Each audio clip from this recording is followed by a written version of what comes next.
क्या आपने कभी सोचा कि 13,000 साल पहले धरती से गायब हो चुका कोई जानवर फिर से जंगल में दहाड़ सकता है? ये कोई विज्ञान कथा की कहानी नहीं, बल्कि हकीकत है। डायर वुल्फ, वही विशाल शक्तिशाली भेड़िया जिसे आपने गेम ऑफ थ्रोन्स में देखा, जिसके विशाल दांत और बर्फीले सफेद फर ने उसे एक किंवदंती बना दिया, वह वापस आ चुका है। अमेरिका की बायोटेक कंपनी कोलोसल बायोसाइंसेज ने जेनेटिक इंजीनियरिंग के कमाल से इस प्राचीन शिकारी को फिर से जिंदगी दी है। लेकिन यह कैसे हुआ? क्या यह वाकई डायर वुल्फ है या कुछ और? क्या हम वाकई अतीत को वापस ला सकते हैं? आइए इस हैरान करने वाली कहानी को गहराई से जानते हैं और डी एक्सटिंक्शन की दुनिया में गोता लगाते हैं। डायर वुल्फ कोई काल्पनिक प्राणी नहीं था। यह एक वास्तविक शिकारी था जो प्लेस्टोसिन युग 2.5 मिलियन से 10,000 साल पहले में उत्तरी और दक्षिणी अमेरिका के मैदानों, जंगलों और पहाड़ों में घूमता था। यह ग्रे वुल्फ से 25% बड़ा था, जिसका वजन 68 किलोग्राम तक हो सकता था। इसके कंधे चौड़े, जबड़े मजबूत और दांत इतने शक्तिशाली थे कि यह विशाल शिकार जैसे प्राचीन बाइसन, घोड़े और यहां तक कि मैमथ के बच्चों को आसानी से मार सकता था।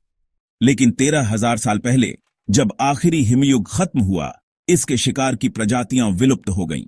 जलवायु परिवर्तन, शिकार की कमी और अन्य प्रजातियों के साथ प्रतिस्पर्धा ने डायर वुल्फ को भी हमेशा के लिए गायब कर दिया।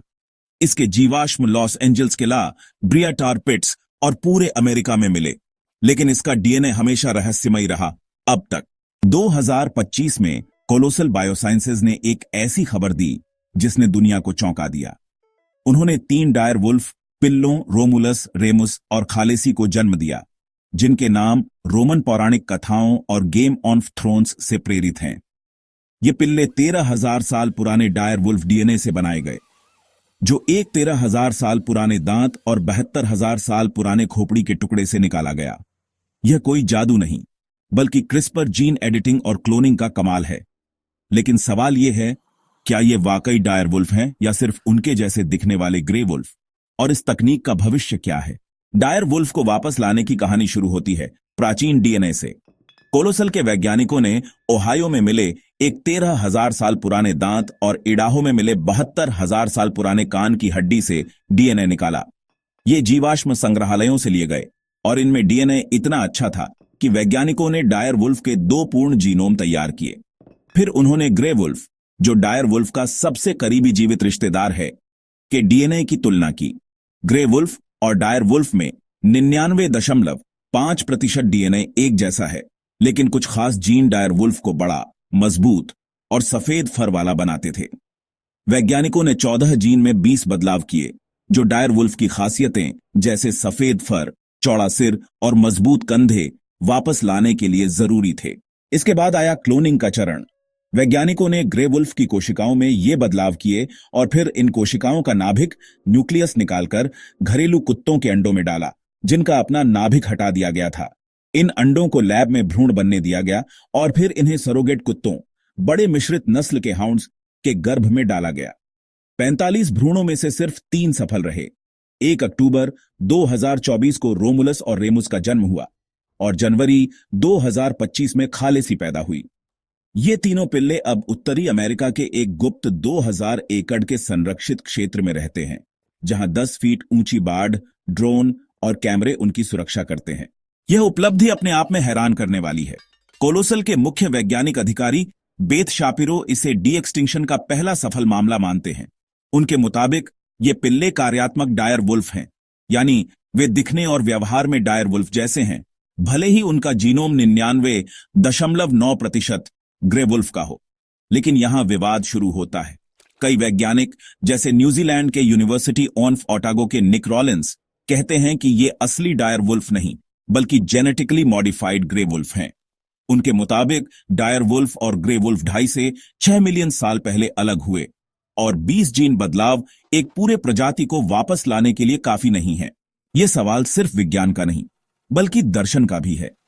डी एक्सटिंक्शन का मतलब क्या है? क्या हमें हर जीन को कॉपी करना होगा या सिर्फ मुख्य विशेषताएं लाना काफी है?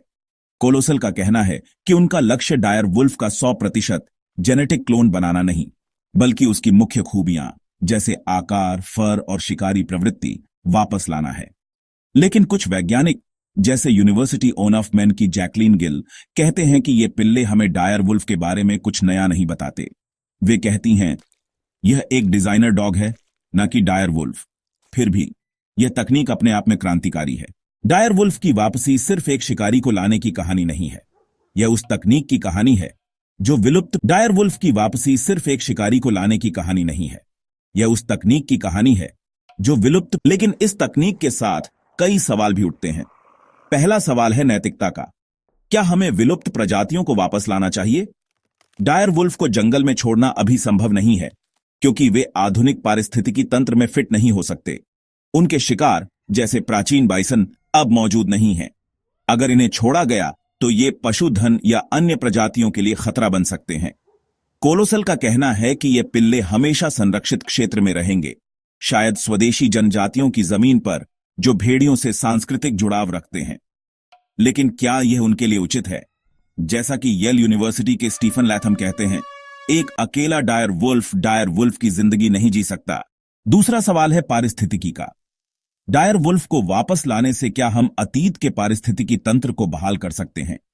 वैज्ञानिकों का कहना है कि यह असंभव है, क्योंकि आधुनिक पर्यावरण उस हिमयुग से बहुत अलग है। डायर वुल्फ को जीवित रखने के लिए हमें उनके शिकार और आवास को भी बहाल करना होगा, जो अव्यवहारिक है। इसके अलावा अगर ये भेड़िए ग्रे वुल्फ के साथ संकरण करते हैं तो क्या होगा? इससे उनकी जेनेटिक शुद्धता खत्म हो सकती है। कुछ वैज्ञानिकों का मानना है कि डी एक्सटिंक्शन के बजाय हमें मौजूदा लुप्तप्राय प्रजातियों जैसे रेड वुल्फ या मधुमक्खियों को बचाने पर ध्यान देना चाहिए। तीसरा सवाल है स्वामित्व और व्यावसायीकरण का। कोलोसल एक निजी कंपनी है जिसकी कीमत जनवरी 2025 में $10 बिलियन थी। इसके निवेशकों में टॉम ब्रैडी, टाइगर वुड्स और पीटर जैक्सन जैसे नाम शामिल हैं। क्या ये पिल्ले सिर्फ एक व्यावसायिक उत्पाद हैं? क्या कोलोसल इनके जीन को ट्रेडमार्क करेगा? और अगर हां, तो क्या यह नैतिक है? कुछ वैज्ञानिकों का कहना है कि डी एक्सटिंक्शन कंपनियां विलुप्त प्रजातियों को पुनर्जनन के नाम पर लाभ कमा रही हैं, जबकि असली संरक्षण पर ध्यान नहीं दे रही हैं। इन सवालों के बावजूद डायर वुल्फ की वापसी एक वैज्ञानिक चमत्कार है। यह तकनीक हमें न केवल अतीत को समझने में मदद कर सकती है, बल्कि भविष्य को भी बचा सकती है। उदाहरण के लिए, कोलोसल की जीन एडिटिंग तकनीक का इस्तेमाल लुप्तप्राय प्रजातियों में जेनेटिक विविधता बढ़ाने के लिए किया जा सकता है। यह जलवायु परिवर्तन या बीमारियों से जूझ रही प्रजातियों को मजबूत बना सकता है। कोलोसल के सीईओ बेन लैम कहते हैं, हम सिर्फ विलुप्त प्रजातियों को वापस नहीं ला रहे, हम संरक्षण के लिए नई तकनीकें बना रहे हैं। डायर वुल्फ की कहानी सिर्फ विज्ञान की नहीं, बल्कि हमारी संस्कृति और कल्पना की भी है। गेम ऑफ थ्रोन्स ने डायर वुल्फ को एक प्रतीक बना दिया, शक्ति, निष्ठा और रहस्य का। जब रोमुलस, रेमुस और खालेसी के वीडियो सोशल मीडिया पर आए तो लोगों ने इन्हें उत्साह से देखा। उनके बर्फीले सफेद फर, भारी भरकम पंजे और शुरुआती भौंकने ने दुनिया को मंत्रमुग्ध कर दिया। लेकिन यह उत्साह हमें यह भी सोचने पर मजबूर करता है कि हम अतीत को कितना वापस लाना चाहते हैं और इसके क्या परिणाम होंगे। कोलोसल की इस सफलता ने डी एक्सटिंक्शन की दुनिया में नई बहस छेड़ दी है। कुछ लोग इसे जुरासिक पार्क की हकीकत मानते हैं, तो कुछ इसे एक खतरनाक प्रयोग। लेकिन यह निश्चित है कि यह तकनीक हमें प्रकृति के साथ अपने रिश्ते को फिर से सोचने पर मजबूर कर रही है। क्या हम वाकई विलुप्त होने को उलट सकते हैं? क्या हम अतीत के शिकारियों को आधुनिक दुनिया में ला सकते हैं? और अगर हां, तो क्या हमें ऐसा करना चाहिए? ये सवाल अभी अनुत्तरित हैं, लेकिन डायर वुल्फ की वापसी ने हमें इनके जवाब ढूंढने की राह पर ला खड़ा किया है।